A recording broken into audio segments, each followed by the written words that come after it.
নমস্কাৰ। অসমীয়া হেপাহৰ ৰঙালী বিহুটি আহি একেবাৰে পদূলি মুখত আছেহি।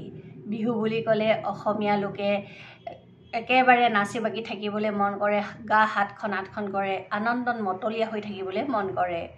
বিহু হৈছে অসমীয়া জাতিৰ বাপুতি সাহোন। কাৰণ বিহুক অসমীয়া জাতিয়ে পিতৃৰ পুৰুষৰ পৰা পোৱা এটা উৎসৱ হিচাপে পৰ্যায়ক্ৰমে পালন কৰি আহিছে। সৌ নজনাৰ অতীতৰ পৰাই এই বিহুক অসমৰ প্ৰতিটো জাতি জনগোষ্ঠীয়ে পালন কৰি আহিছে। অথচ বাপুতি সাহোন স্বৰূপ এই বিহুক এটা সময়ত নিষিদ্ধ কৰিবলৈ ওলাইছিল। সেই সময়ত অৰ্থাৎ 1826 চনত যেতিয়া ইয়াণ্ডাবু সন্ধি হৈছিল, ইয়াণ্ডাবু সন্ধিৰ পিছত অসমখন ইংৰাজৰ হাতলৈ গুচি গৈছিল। তেতিয়া অসমত নতুনকৈ এচাম লোক ভব্য হৈ উঠিছিল। ইংৰাজৰ ধৰণকৰণখিনিক মানিবলৈ যত্ন কৰিছিল। তেওঁলোকে এনেকৈ কৈছিল যে চহাৰ লোকৰ এই বিহু ইতৰ লোকে কৰা উৎসৱ বুলি কৈছিল, অশ্লীল বুলি কৈছিল।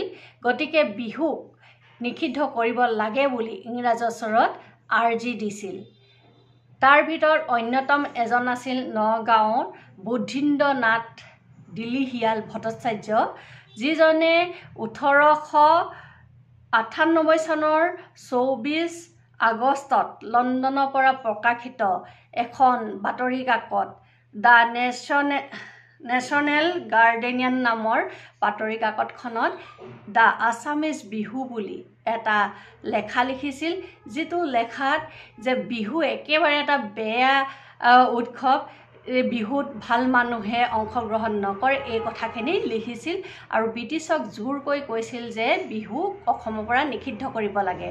তাৰ পৰিৱৰ্তে অসমৰ জাতীয় উৎসৱ হিচাপে দুৰ্গা পূজাক গ্ৰহণ কৰিব লাগে।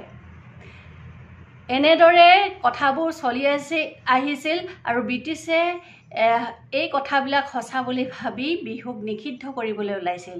কিন্তু সেই সময়তে নগাঁৱৰ এজন তৰুণী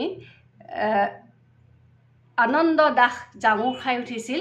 তেওঁ আহি গাঁৱৰ এজন যুৱক মৈমন তাঁতিঙাক আহি কথাখিনি কৈছিলহি আৰু মৈমন তাঁতিঙাই নিজৰ গাঁৱৰে যুৱকসকলক একত্ৰিত কৰি এটা বিহু দল গঠন কৰিছিল আৰু নাচনী হিচাপে মৈমন তাঁতিঙাই তেওঁৰ ভনীয়েক চেনিমাইক লৈছিল।